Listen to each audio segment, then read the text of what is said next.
Révèle-nous ta parole. C'est là qu'il est écrit.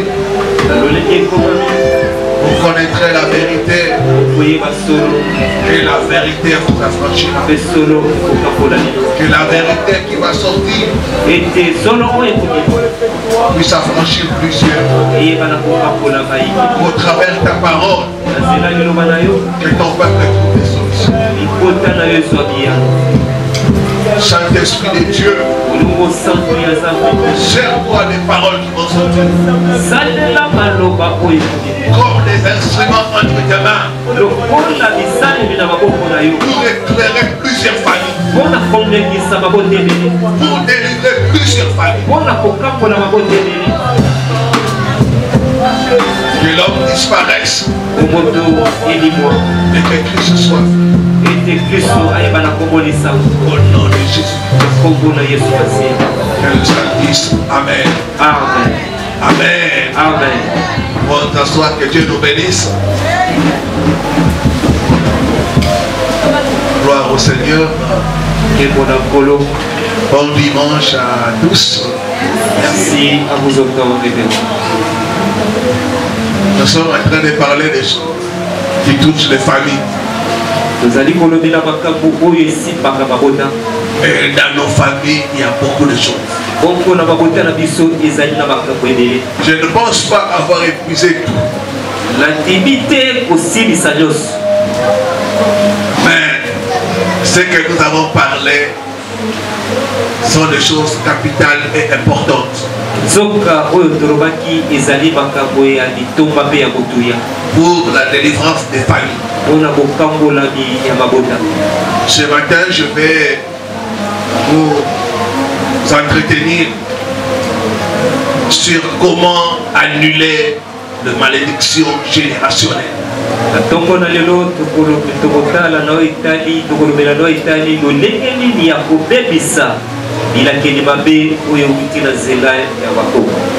Nous avons vu dans l'introduction les causes de malédiction générationnelle. Nous avons parlé de qu'est-ce que la malédiction générationnelle, quelles sont les causes.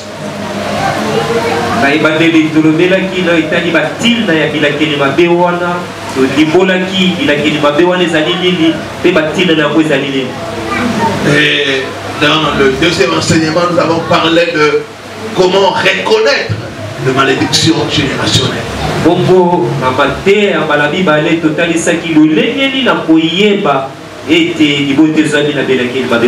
Et aujourd'hui, ce matin, nous allons parler de comment annuler la malédiction générationnelle.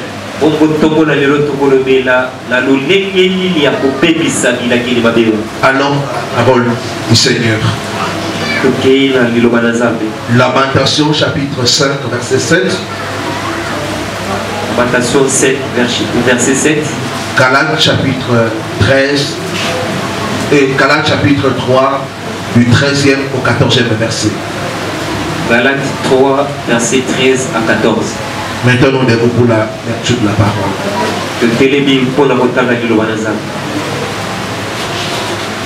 Nos pères ont péché. Ils ne sont plus là. Et c'est nous qui portons la peine de leur iniquité.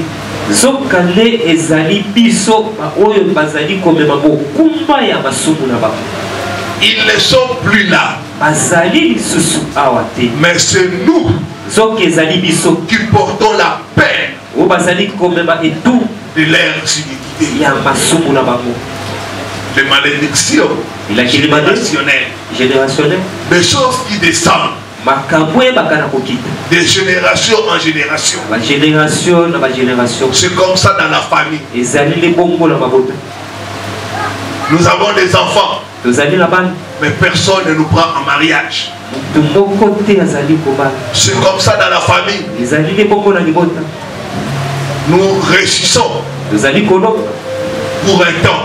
Après, nous terminons dans la pauvreté. Les malédictions générationnelles. Galates chapitre 3, du 13e au 14e verset.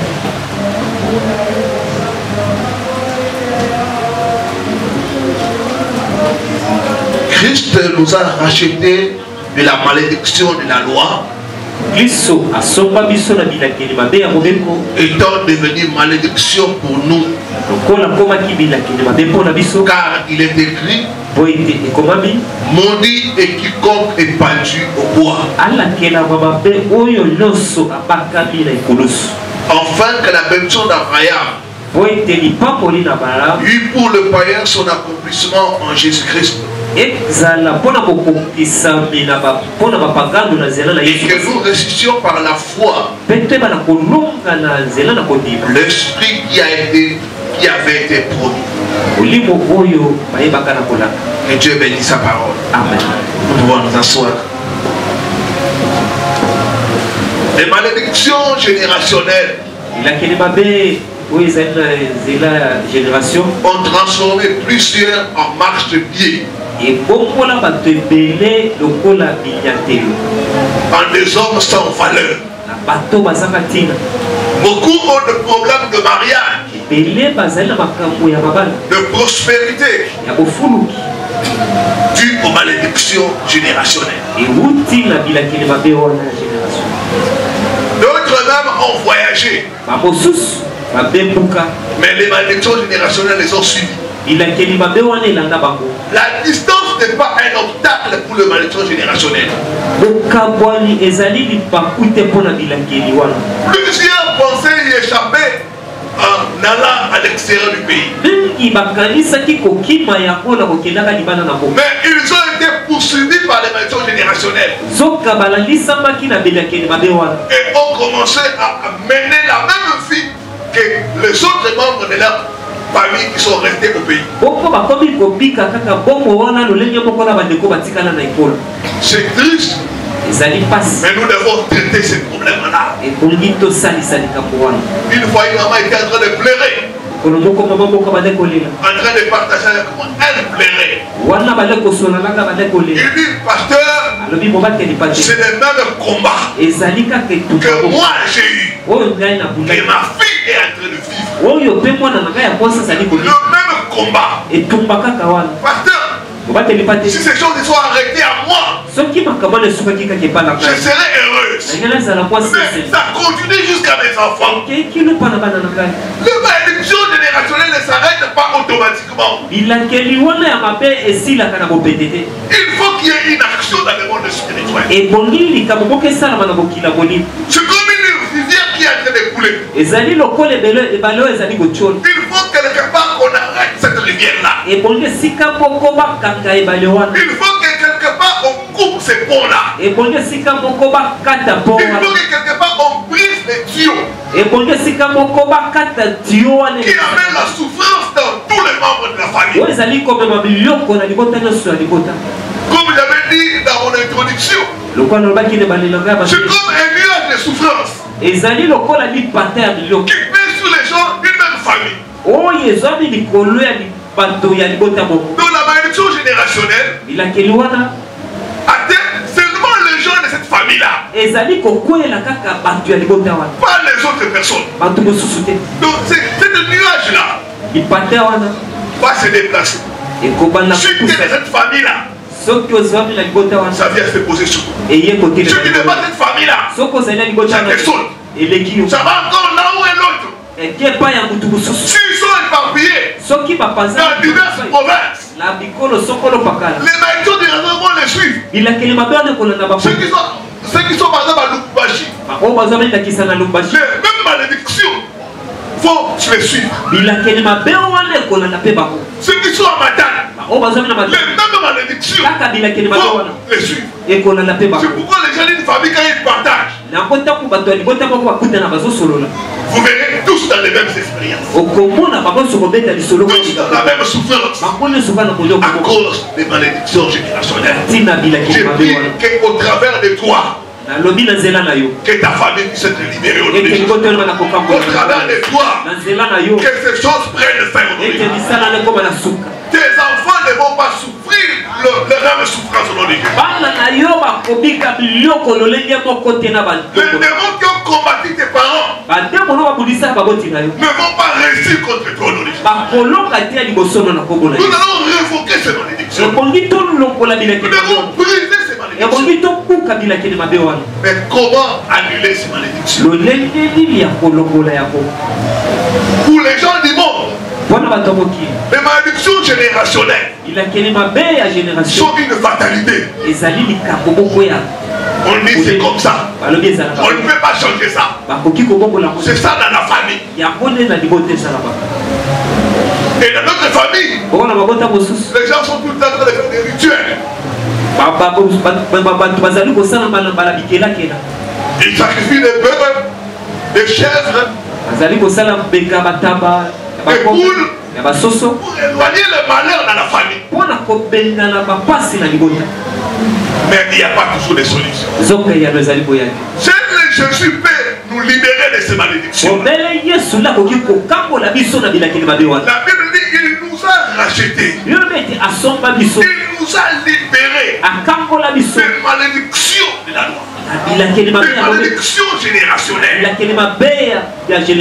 Donc en Jésus-Christ, il y a une solution. Nous pouvons échapper aux malédictions générationnelles. Il y a une voie de sortie. C'est ce que nous allons voir. Comment annuler ces malédictions. Première chose, la repentance profonde et complète. Les malédictions viennent à cause de la désobéissance. À cause du péché. On ne peut pas être libéré du péché sans la repentance.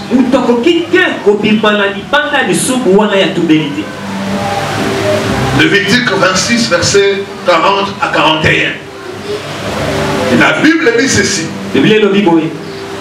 Ils confesseront. Allons dans les termes exacts. Lévitique 26, 40 à 41. Ils confesseront leurs iniquités et les iniquités de leur père, les transgressions qu'ils ont commises envers moi et la résistance qu'ils m'ont opposée. Ils confesseront leurs iniquités et les iniquités de leur père. Donc la première clé, c'est la repentance. Vous devez vous repentir au nom de votre famille pour toutes les choses qui ont été faites dans la famille. Il y a des familles où les gens font des alliances. Il y a des familles où il y a la sorcellerie. Il y a des familles où on adore jusque maintenant les idoles. Il y a des familles où les gens appartiennent à des sectes. Il y a des familles où on a commis des meurtres. Nous devons nous repentir de ces choses-là. La repentance. Il y a quelqu'un qui a amené la malédiction de la famille. Il y a quelqu'un qui a fait des choses qui ont fait à ce qu'il y ait la malédiction de la famille. Nous devons demander la miséricorde de Dieu. Que Dieu puisse avoir pitié de nos familles. Que Dieu puisse avoir pitié de nous. Les péchés des parents, les péchés des ancêtres. Vous devez vous repentir de ces choses-là. Si vous voulez briser les malédictions générationnelles, repentez-vous de ce que votre famille a fait. Par ignorance. Il y en a des familles où on a fait aux gens des incisions, des cérémonies. Pour la protection. Il y a des familles où il y a des choses qui ont été faites qui n'ont pas glorifié Dieu. Ce sont des choses comme ça qui attirent la colère de Dieu. Les péchés d'idolâtrie de nos parents, de nos ancêtres. Nous devons nous repentir de cela. Il n'y a pas de délivrance sans la repentance. Il faut que quelqu'un prenne conscience et s'élève au nom de sa famille pour demander la grâce et la miséricorde de Dieu. J'ai besoin déjà parfois quand vous avez des réunions de famille, vous devez prendre le temps de vous repentir. Tous dans la famille, vous vous humiliez pour demander la miséricorde de Dieu. Pourquoi il y a des malheurs dans la famille? Pourquoi les gens ne sont pas stables dans la famille? On a adoré les idoles. On a mélangé Dieu et d'autres choses. Ce sont ces choses-là qui ont amené la colère de Dieu dans nos familles. Nous devons nous asseoir et demander la miséricorde de Dieu. Nous repentir de ces choses-là. Des fois, nous avons agi à cause de l'ignorance. On ne savait pas. C'était la foi. C'est ce qu'on nous disait. J'ai partagé avec un responsable de famille. Et il m'a dit, pasteur, j'ai fait toutes ces choses-là parce que j'ai cherché à protéger mes enfants. Nous avons dit que le motif était bon. Il voulait protéger ses enfants. Mais il est allé à côté. Il a consulté des marabouts. Il a acheté des talismans, des chaînettes de bagues. Il a remis à ses enfants. Il dit, pasteur, je voulais protéger ma famille. Je sais qu'on me disait c'est la foi. Mais en vous suivant, j'ai compris que j'étais dans l'erreur. Et on a amené les papas dans la repentance. Ces enfants sont en train de souffrir. J'ai dit, papa, vous devez vous repentir. Le temps est arrivé où nous devons avoir le temps de repentance. Où les familles doivent s'humilier devant Dieu. Nous devons chercher Dieu. Nous repentir de nos mauvaises voies. Nous repentir de la sorcellerie. Nous repentir des fétichismes. Et de ces choses-là. Deuxième chose, pour annuler les malédictions générationnelles, vous devez identifier les types de malédictions qui subissent les gens dans votre famille.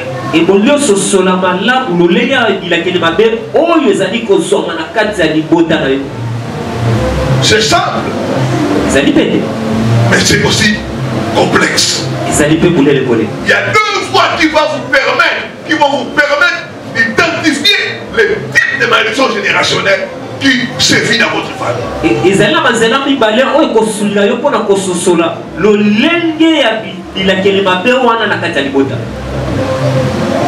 Première voie, c'est l'observation. Vous devez observer les gens de votre famille.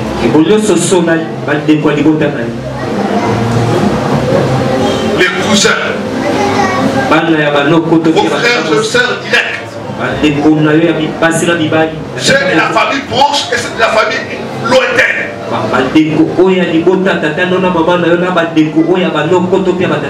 Voir les tendances. Les tendances, les domaines dans lesquels les gens ont plus de combats. Dans quel domaine dans votre famille les gens échouent? Dans notre famille, vous remarquerez c'est le domaine de relations. Les gens ont toujours tendance à rencontrer de mauvaises personnes. Et il y a les divorces. Où les gens souffrent dans le foyer. Dans notre famille, vous remarquerez le problème de prospérité. Donc les gens souffrent de pauvreté dans la famille. D'autres familles, vous verrez les gens ont des problèmes de santé. C'est des maladies bizarres. Les gens résistent, mais ils ont toujours des problèmes de santé. Dans quel domaine? Les malédictions générationnelles se manifestent dans ta famille. Assieds-toi et commence à examiner la vie des membres de ta famille. Dans le domaine des études, tu peux remarquer que dans la famille, les gens n'avancent pas. Dans le domaine du travail, les gens n'ont pas de promotion. Les gens ne connaissent pas l'épanouissement. Dans quel domaine? Tu commences à analyser. Tu peux prendre des 4-5 personnes. Du côté paternel, du côté paternel, tu commences à regarder les tendances. Les domaines dans lesquels il y a des difficultés. Et tu regardes aussi ta vie. Tu peux regarder que tes cousines. La tendance générale, il n'y a pas de mariage. Tu regardes dans ta vie. Toi aussi, tu as des problèmes de mariage. Là, nous voyons la malédiction des célibats. Tu regardes dans la famille, les gens ne prospèrent pas. Là, tu vois que dans la famille, il y a la malédiction de pauvreté. Tu peux regarder 4-5 personnes. Quand il y a plus d'une personne dans la famille souffre d'un problème, sachez que c'est une malédiction générationnelle. Il n'y a pas de hasard dans les familles. Dans nos familles, généralement, il n'y a rien de nouveau. Ce sont des choses qui se répètent. Tu dois voir. Tu peux regarder la famille. Il y a le problème d'inceste. Celui-ci, on entendait qu'il sortait avec notre cousine. Notre grande soeur. Dans le mariage, on a pris. Quand vous remarquez par exemple que dans la famille, il y a des problèmes comme ça. L'inceste. Ça continue. Ça continue. Donc il faut voir qu'il y a une malédiction dans ce domaine-là. Il faut traiter cela. Ne dites pas que c'est un hasard. Non. Il n'y a rien de nouveau. Ce qui apparaît montre qu'il y a une malédiction qui est cachée. C'est ce qui pousse ces choses-là. Je connais une famille. La grande sœur a amené sa petite sœur dans le mariage. Et le mari a engrossé la grande sœur et la petite sœur. Il y a eu des problèmes. Ils étaient presque au bord du divorce. L'enfant est né. Mais c'était un enfant de l'inceste.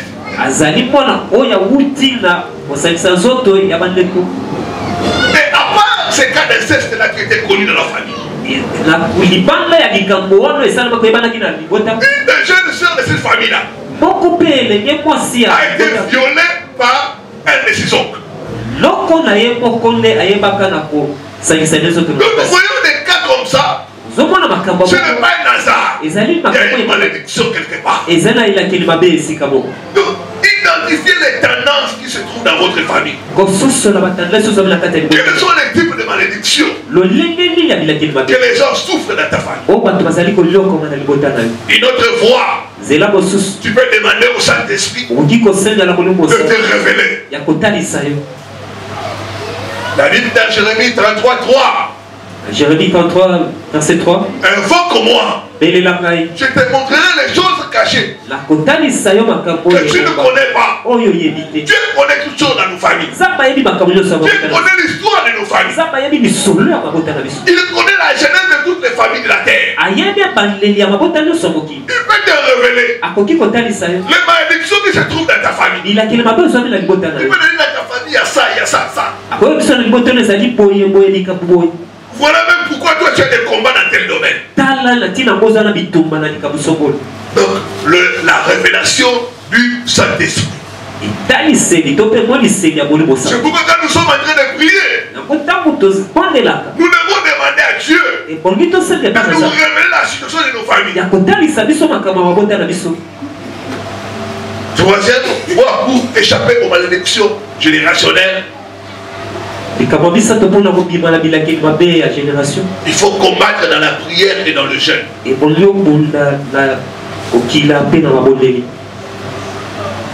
Il faut combattre dans la prière et dans le jeûne pour annuler ces malédictions.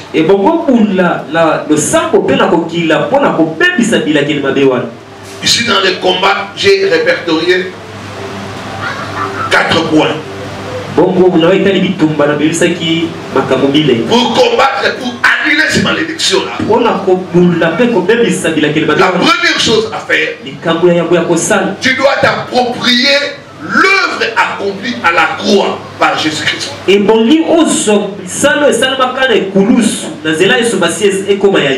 base de notre victoire se trouve dans Galates 3, versets 13 à 14.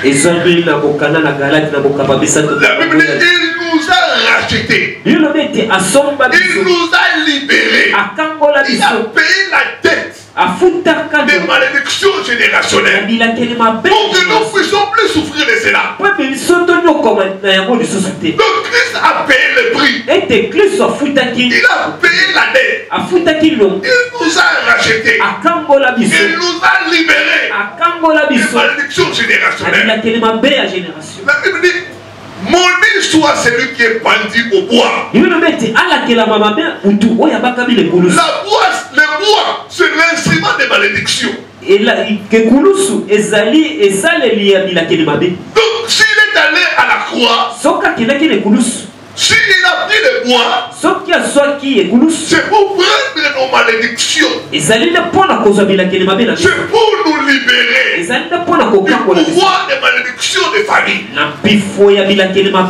Donc les malédictions générationnelles n'ont plus les droits légaux sur nous.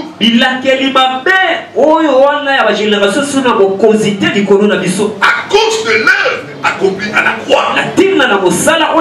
Donc quand Dieu est en train de combattre les malédictions générationnelles, tu dois rappeler à l'ennemi que Christ a pris ma place. Christ a pris les malédictions de nos familles. Parce que moi je crois en lui. Je suis libéré de ces malédictions-là. Je ne dois plus souffrir des choses que souffrent les gens de ma famille. À cause de l'œuvre de la croix. À la croix, il nous a libérés. À la croix, il a payé notre dette. Pour que nous puissions être libérés des malédictions générationnelles. La base de notre victoire dans ces combats, c'est l'œuvre accomplie à la croix. Vous devez avoir cela en pensée. Vous devez avoir cela dans le cœur. Pour voir ce que Christ a fait à la croix. À la croix, il a pris la malédiction générationnelle de ta famille. Il a été frappé à ta place. Pour que toi tu sois libéré. Dis après moi, je suis libéré. Je suis libéré des malédictions de ma famille. Des malédictions de ma famille. À cause de la croix de Jésus-Christ. À cause de la croix de Jésus-Christ. Deuxième chose, pour combattre et annuler les malédictions générationnelles, utiliser les pouvoirs qu'il nous a donnés pour annuler ces malédictions. Apocalypse 12, verset 11. La Bible dit nous l'avons vaincu à cause du sang de l'agneau Et à cause des paroles de leur témoignage, nous avons l'arme du sang de Jésus. Et nous avons la parole qui sort de notre bouche pour annuler ces malédictions. Vous devez dire au diable, dans le nom de Jésus, je brise cette malédiction de célibat qui est dans ma famille. Je brise cela au nom puissant de Jésus. Toi, malédiction de célibat, tu n'as plus de pouvoir sur moi. Tu n'as plus de pouvoir sur mes enfants. Je brise ton pouvoir. Je sors au nom de Jésus Christ. Par le sang de Jésus. Par le sang de Jésus. J'annule les malédictions de mort précoce. J'annule cela. J'atteindrai la vieillesse. Au nom de Jésus Christ. Au nom de Jésus Christ. Au nom de Jésus Christ. Tu es en train de combattre. Tu utilises le pouvoir qu'il t'a donné. Tu es en train d'annuler. Tu es en train de briser ces malédictions. Au nom de Jésus Christ. Au nom de Jésus Christ. Cette chose-là ne passera pas dans la vie de mes enfants. Non, ça s'arrête avec moi. Ça s'arrête avec moi. J'annule cela. La malédiction de pauvreté. J'annule cela. J'annule cela dans ma vie. Je brise son pouvoir. Christ a pris cette malédiction à la croix pour moi. Il m'a libéré. Je suis libéré de la pauvreté de ma famille. Je suis libéré de cette malédiction. Au nom de Jésus-Christ. Au nom de Jésus-Christ. Satan, écoute. Tu ne peux pas mettre sur moi la maladie qu'avait mon père. Tu ne peux pas mettre ça sur moi. Moi j'ai été libéré. Grâce au sang de Jésus. J'annule cette malédiction-là. J'annule cette malédiction-là. Au nom de Jésus-Christ. Au nom de Jésus-Christ. Dis après moi, Satan. Tu ne peux pas mettre sur moi. Tu ne peux pas mettre sur moi la maladie de mes parents. La maladie de mes parents. Au nom de Jésus. Au nom de Jésus. J'annule cette malédiction. J'annule cette malédiction. Au nom puissant de Jésus. Au nom puissant de Jésus. Au nom puissant de Jésus. Au nom puissant de Jésus. Amen. Mes enfants ne vont pas souffrir comme moi j'ai souffert. Ce lien-là, j'ai pris cela. Je brise ce lien-là. Je brise ce lien-là. Je brise ce lien-là. Ça ne va plus passer. Ça ne va plus passer jusqu'à maintenant. Je brise ce fil-là. Ce fil conducteur. Par moi c'est brisé. Par moi c'est brisé. Je libère aussi les membres de ma famille. Au nom puissant de Jésus. Toi, malédiction de célibat. Tombe. Tombe dans ma famille. Tombe dans ma famille. Au nom de Jésus-Christ. Au nom de Jésus-Christ. Tu combats en utilisant le sang de Jésus. En utilisant la parole de ta bouche. Pour briser. Pour annuler. Pour anéantir. Pour neutraliser. Au nom de Jésus-Christ. Dieu a dit à Jérémie. Je t'ai établi pour arracher, pour ruiner, pour détruire. L'heure est arrivée où nous devons combattre dans la prière pour annuler les malédictions, pour détruire, pour ruiner ces choses-là. Au nom de Jésus-Christ. Au nom de Jésus-Christ. Viens vraiment par le sang de Jésus. Par le sang de Jésus. J'annule la malédiction d'échec. La malédiction d'échec. Au nom puissant de Jésus. Au nom puissant de Jésus. Au nom puissant de Jésus. Au nom puissant de Jésus. Que cette malédiction s'arrête par moi. S'arrête par moi. S'arrête par moi. S'arrête par moi. S'arrête par moi. S'arrête par moi. Au nom de Jésus-Christ. Au nom de Jésus-Christ. Au nom de Jésus-Christ. Même puis la vie et la mort. Il le mettait. Bon, il a coupé. Sauf au pouvoir de la langue. Et zombie la cause à l'olème. Tu commences à dire. Pas d'écolo. À cette maladie-là. Qui est dans la famille. Tout le monde a des problèmes mentaux. Tu dis non. Non. Ça ne va pas passer par moi. Non, ça doit s'arrêter. Au nom de Jésus-Christ. Hier, je t'ai donné une soeur. Sa petite sœur. Ah, il a fait. À un moment donné, dans les mariages, on l'a même. Son mari lui a dit, va chercher la guérison. Parce que la femme, la tête, ça n'allait pas. Même ses enfants, elle ne pouvait pas reconnaître. On a prié pour elle. Elle venait aussi ici. Quand nous étions orés, elle a été guérie. Elle aussi. Elle est venue me dire, pasteur, les mêmes attaques. Comme ça, comme je suis comme ça, c'est comme si la folie, je commence à perdre les choses. Je te dis, c'est des choses que nous sommes en train d'enseigner. Les malédictions générationnelles. Il y a des maladies qui se trouvent dans la famille. Dis après moi, cette maladie ne passera pas par moi. Cette maladie ne passera pas par moi. J'ai pris cette malédiction. J'ai pris cette malédiction. J'ai pris cette malédiction. J'ai pris cette malédiction. Au nom de Jésus-Christ. Au nom de Jésus-Christ. Comment vous tous dans la famille? Vous devez avoir le diabète. Comment vous tous dans la famille? Vous devez avoir l'hypertension. Comment vous tous dans la famille? Vous devez porter des lunettes. Nous même des bébés. Vous devez porter les lunettes. 200, 300, il fait porter les lunettes.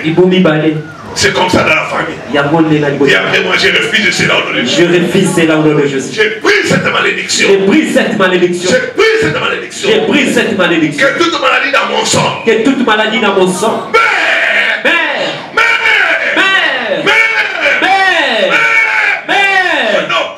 Au nom puissant de Jésus. Amen.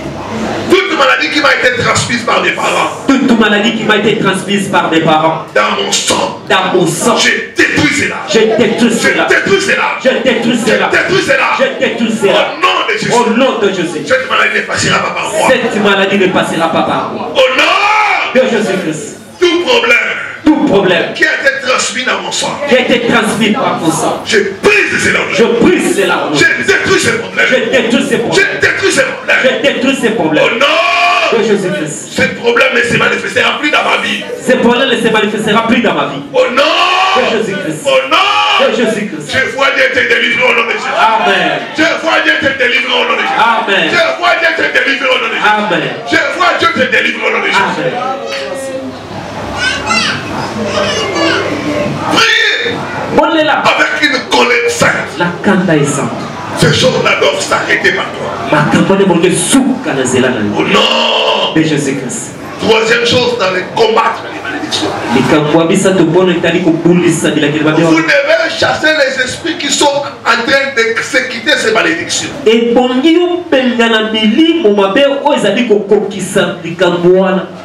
Derrière les malédictions générationnelles, il y a les esprits ancestraux. Ce sont ces esprits-là qui font vivre aux gens les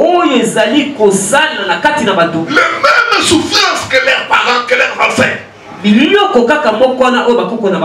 Ce sont les esprits ancestraux. D'autres on appelle ça les esprits familiers. D'autres on appelle ça les esprits accompagnateurs. Donc ces esprits accompagnent les gens qui sont de la même famille pour leur faire vivre les mêmes malheurs. Vous verrez les gens dire, ah, ma soeur aussi c'était comme ça. Ma soeur aussi c'était la même chose. Quand il se prépare au mariage, l'homme le laisse tomber. Moi aussi c'est comme ça. Au début l'homme m'apprécie. Il me fait des cadeaux. Après un certain temps, il me laisse. Mon frère aussi c'était la même chose. Il a eu la promotion. Après un certain temps, la maladie a commencé. Et il n'a pas fait beaucoup d'années, il est mort.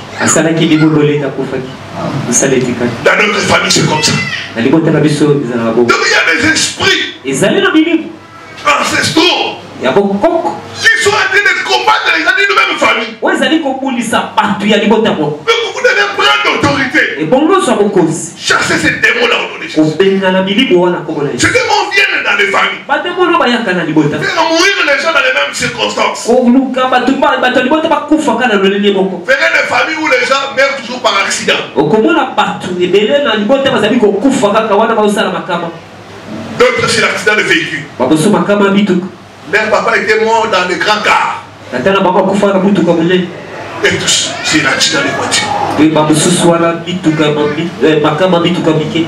Soit on les tamponne, to mpe batuki na soit ils sont dans les véhicules qui fait les tonneaux, ils meurent. to mpe bazwami na kati ya butuka ebaluki bakufi. Donc c'est une malédiction qu'on a programmée. ezali milakeli mabe Donc il y a oyo les esprits accompagnateurs. ezali na milimo ekambaka. Donc les esprits vont accompagner les membres d'une famille milimo wana ezali kokamba bato ya libota moko jusqu'à ce que lui aussi puisse vivre les mêmes circonstances, la même mort. kino ya koyeba na kobika makambo Je déclare que ça ne sera pas ton cas au nom de Jésus. Amen. Ça ne sera pas ton cas au nom de Jésus. Amen. Dis après moi au nom de Jésus. Au nom de Jésus. Vous esprit accompagnateur de ma famille. Tout esprit accompagnateur de ma Je famille. prends autorité au nom de Jésus. Je prends autorité au nom de Je Jésus. vous lis. Je vous lis. Je vous chasse. Je vous chasse. Au nom puissant de Au nom puissant de Jésus. Libérez-moi. Libérez-moi. Libérez-moi. Libérez-moi. Au nom puissant de Au nom puissant de Jésus. La vie de mon père ne sera pas ma vie. La vie de mon père ne sera pas ma vie. La vie de ma mère ne sera pas ma vie. La vie de ma mère ne sera pas ma vie. La vie de mes oncles, de mes tantes. La vie de mes oncles et de mes Ça ne tantes. sera pas ma vie au nom de Ça Jésus. ne sera pas ma vie au nom Ça de ne Jésus. sera pas ma vie au nom de Ça ne Jésus. sera pas ma vie au nom de Je Jésus. ne vivrai pas la même histoire mauvaise.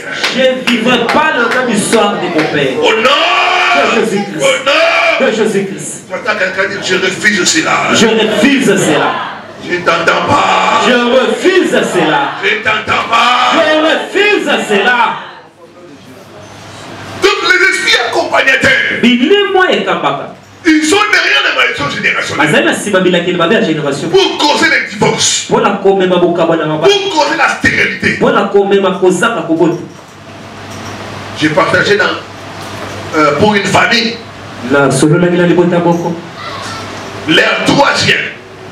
Mwana na bango ya misato. Lui, il a eu la grâce Ye azwaki ngolu d'avoir les enfants. ya kobota bana. Il a eu 5 enfants. Abotaki bana mitano. L'aîné, Mwana liboso pas d'enfant. mwana te. Le troisième, pas d'enfant. Mwana mibale mwana te. Le quatrième, pas d'enfant. Mwana minei mwana te. Le cinquième, pas d'enfant. Mwana mitano mwana te. Pourquoi? Mpona Il y a des esprits eza na milimo qui accompagnent oyo ezali kokamba les membres d'une famille bato ya libota moko pour les faire vivre mpona koluka kobikisa bango les choses mauvaises. makambo ya mabe. Dis après moi, toi, esprit accompagnateur, Toi, esprit ce accompagnateur, matin, ce matin, c'est fini. c'est fini. Tu ne vas plus m'accompagner. Tu ne vas plus Tu m'accompagner. ne vas plus me suivre. Tu ne vas plus me suivre. Au nom De Jésus-Christ. Au nom De Jésus-Christ. Au nom De Jésus-Christ. Dis après moi, je chasse les esprits des ancêtres. Je chasse les esprits des ancêtres. Au nom De Jésus-Christ. Donc vous êtes là, vous êtes tout le temps suivi par vos ancêtres. C'est pourquoi les gens vous disent, ah, on doit d'abord demander la permission à vos ancêtres. Nous allons les chercher, ces ancêtres là au nom de Jésus. Vous appartenez à Dieu. Vous n'appartenez plus à vos ancêtres. Ils n'ont plus le droit d'influencer votre vie. Vous avez été libérés par le sang de Jésus-Christ. Vous avez été libérés par le sang de Jésus-Christ. Ils n'ont aucun pouvoir sur vous. Donc chaque fois vous devez envoyer l'argent. Les ancêtres sont fâchés contre la famille. Les ancêtres. Les ancêtres. Les ancêtres. Mais qui sont ces ancêtres là? C'est les esprits. De génération en génération. Qui sont là en train de faire perpétuer les malheurs. Nous allons les chasser au nom de Jésus-Christ. Au nom de Jésus-Christ. Ton histoire sera différente. Amen. Ton histoire sera différente. Amen. Au nom de Jésus-Christ. Au nom de Jésus-Christ. Vous devez chasser ces esprits-là. Quatrième chose. Vous devez proclamer les bénédictions pour remplacer les malédictions. Vous devez remplacer ce que le diable a fait en déclarant la parole de Dieu.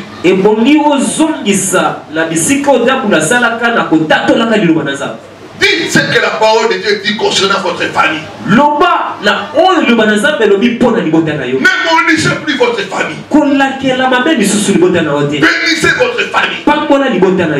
Ma famille est bénie. Elle n'est plus maudite. Les bonnes choses vont arriver dans ma famille. Prenez le cas de Pierre. Pierre a renié Christ 3 fois. Par sa bouche, il a commis le péché en disant qu'il ne connaissait pas Jésus. 3 fois. Et après, quand Christ lui est apparu, Christ lui a posé la question 3 fois. Il devait aussi dire que j'aime le Seigneur. 3 fois. Pourquoi 3 fois? Il a régné 3 fois. Il fallait aussi 3 fois pour annuler cette malédiction-là. Tu dois te lever dans la prière. Tu dois annuler les malédictions. Les célibats, les pauvretés, les maladies, les chèques. Au nom de Jésus, j'annule cette malédiction. Les gens dans ma famille vont réussir. Ceux qui sont dans les pays, ceux qui ont voyagé, ils réussiront. Ils réussiront au nom de Jésus. Les femmes se marieront.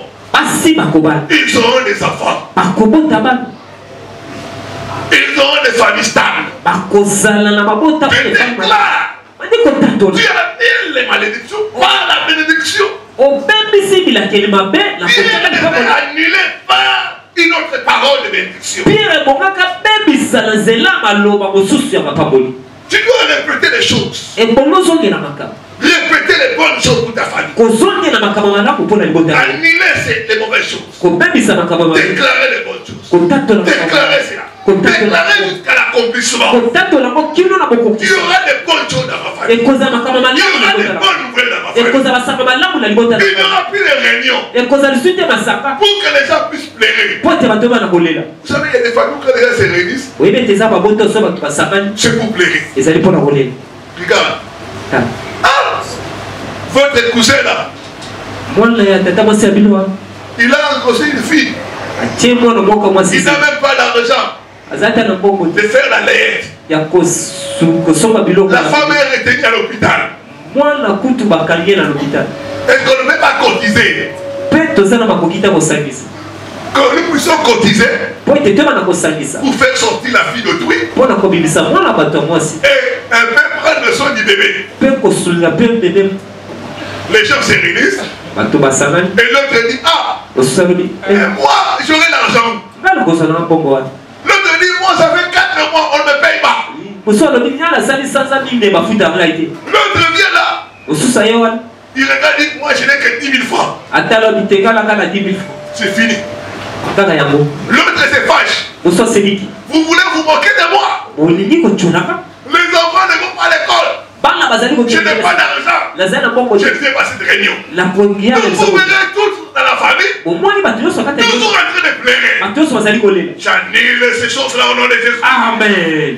Je déclare dans ta famille, il y aura des bonnes nouvelles. Il y aura des bonnes nouvelles. Il y aura des bonnes nouvelles. Il y aura des bonnes nouvelles. Les gens vont se réunir pour de bonnes choses. Vous savez, dans les familles, quand les gens se réunissent pour de bonnes choses, c'est bien. Quand les gens se réunissent pour de bonnes nouvelles, c'est bien. Il faut déclarer la bénédiction. Déclarer les bonnes choses. Sur toi, sur ta famille. Au nom de Jésus-Christ. Je vais conclure par ces 2 histoires. La Bible dit, vous connaîtrez la vérité. Et la vérité vous affranchira. Il y avait dans une famille ezalaki na libota moko une sœur. de komoko mwasi À l'âge de 37 ans, wana kokisa mibu tuku misato na vita na sango il a eu son premier fiancé. akutanaki na mobanda ya liboso De 16 ans jusqu'à 37 ans, wana azalaki na mibu zomi na botobaki loko kokisa tuku misato aucun homme mobali moko te ne s'intéressait à elle pour le mariage. abalaki te kopusa na pembeni mpo etali À l'âge de 37 ans, wana kokisi mibu tuku misato na sango le premier homme est venu. mobali ya liboso aye Je t'aime ma soeur, nalingi yo ndeko na je vais te prendre en mariage. nalingi na bala yo Après quelques mois, mwa nsima basanza 6 mois, na nsima sanza motoba le monsieur est parti mobali wana akendaki sans dire au revoir. wana alakaki ata ndeko Il mwasi n'appelait pas rien. abalaki kobengana ye te Après quelques temps, na nsima batambo la soeur va apprendre que le monsieur s'est marié ailleurs.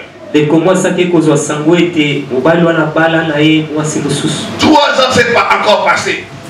mibu misato eyebaki na koleka Il n'y avait rien. eloko moko À l'âge de 40 ans, ntango akokisi mibu tuku un monsieur est venu mobali mosusu aye pour la prendre en mariage. mpona kozwela libala Ils ont fait la prédence basalaki kokanga lopango et ils s'est préparé pour le mariage. ayebaki na komibolisa mpona libala Les messieurs ont reçu la facture. mobali wana apesaki lokasa mpona Il a commencé à acheter des choses. bali kosomba biloko ya Il libala a acheté presque la moitié. asombaki biloko na nyonso na katikati Il a même dépassé la moitié. alekaki kutu Ils ont fixé des mariages dans 2 mois. batiaki mokolo ya libala nsima sanza mibale Alors que le monsieur venait wana mobala le baleki soir de la rendre visite na pokwa mpona kotala sur son chemin de retour, na nzela na koso le monsieur a été renversé par un véhicule mobali wana batutaki ye na mutu et il est mort sur place. mpe akufaki La chair a pleuré. ndeko mwasi alelaki aleli Et elle a dit que je ne dois plus me marier. alobaki nakobala lisusu te Une année s'est écoulée. mobu moko esi eleka À l'âge de 41 ans, ntango akokisi mibu tuku minene moko un autre monsieur est venu mobali mosusu aye pour la prendre en mariage. mpona kozwela libala Ils ont cheminé atambolaki la prédote, la dot. kanga lopango kopesa mpe biso na libala Tout s'est bien passé. nyonso elekaki malamu Le jour du mariage religieux à l'église, mokolo ya libala na kati na eglise mpona kopangola alors que le pasteur demandait, wana mobateli pata balai kotuna moto est-ce qu'il y a une personne qui est contre ce mariage, ezali na mutu moko kati na biso akoki kotelemela libala oyo qui se lève atelema ou qui se taise à jamais? to mpe akanga moloko na ye mpona libela Il y a eu une minute de silence. ezali na matango moko ya moke ya kimia Et dans l'assistance, mpona kati na bato il y a une femme qui s'est levée. mwasi moko atelema Elle est venue avec 3 enfants. ayaki na bana misato Il a montré au pasteur la lettre. Il dit, cet homme, c'est mon mari. atandisi mobateli pate mokanda alobi mobali oyo alinga bala oyo aza nde mobali na nga La sœur s'est évanouie. bongo ndeko na mwasi Le mariage s'est arrêté là. libala esukaki kaka wana 41 ans. mibu tuku minene na moko Après cette dure épreuve, na nsima na mabaku ya minene boye elle s'est mise à chercher Dieu. abandi koluka nzambe Pourquoi ces choses m'arrivent? mpona nini makambo Pourquoi ezokomela on ne veut pas que je puisse me marier? mpona nini baza kolinga te nga na bana Un jour, mokolo moko Dieu va lui donner la révélation. nzambe akopesa ye emonisi Elle a vu sa mère amoni mama na ye comme en train d'accoucher. lokola azalaki kobota Et elle a accouché. aboti Quand les sages-femmes sont venues prendre l'enfant ntango baso babotisaka pour nettoyer l'enfant, mpona kosukola mwana la maman a dit, mama alobi c'est l'enfant de quel sexe? mwana oyo aboti azali mwana mwasi to mpe Les mobali sages-femmes ont dit, c'est une fille. basi wana abotisa balobi azali mwana mwasi La maman a dit, non. mama alobi te Elle a commencé à pleurer. abandi kolela Pourquoi? mpona nini Elle s'attendait à un garçon. abandaki Elle kozela avait 6 filles. mpo ye abotaki bana basi motoba Mais elle était menacée dans son mariage. bongo libala naye bandaki kobulisa Elle a dit, cette fois-ci, j'aurai une fille. alobi balo soki naboti mwana mwasi Cette fois-ci, j'aurai un garçon, pardon. balo oyo nazwa mwana mobali Quand elle a vu une fille, ntango amoni mwana mwasi elle a eu l'amertume dans son cœur. ayoki mpasi na motema na Directement, elle a rejeté l'enfant. mbala moko abwakisi mwana wana Quand elle a vu cela, ntango amoni yango le lendemain, Elle est allée voir la maman. Elle dit, maman, dis-moi un peu l'histoire de ma famille. Comment je suis né? La maman a commencé à lui dire, à lui raconter ce qu'elle avait vu dans la vision.